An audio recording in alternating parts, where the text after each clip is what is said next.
All right, this is Tuesday the 10th, lesson 11, unit 5. Today we're putting any fraction on a number line. Yesterday we put just unit fractions on a number line.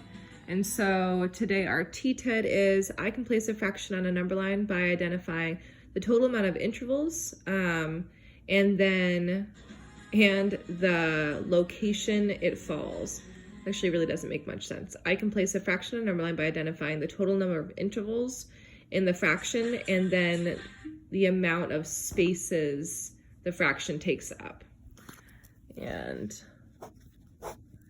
the amount of spaces the fraction takes up. I don't know how I feel about that, but we're gonna roll with it right now.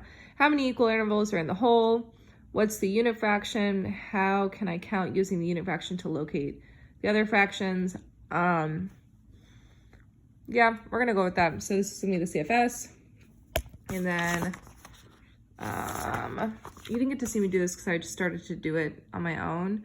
But the first thing that I asked myself was, how many intervals are in this fraction?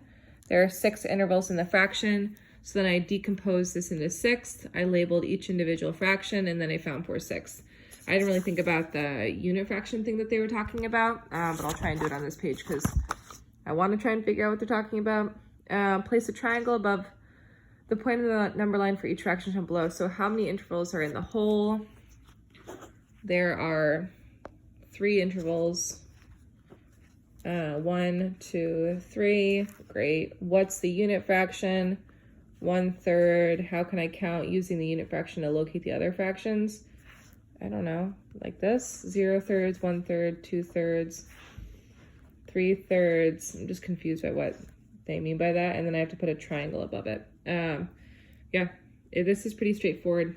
As long as they're not getting mixed up by putting 3 lines versus 3 spaces. That's the thing that we have to worry about.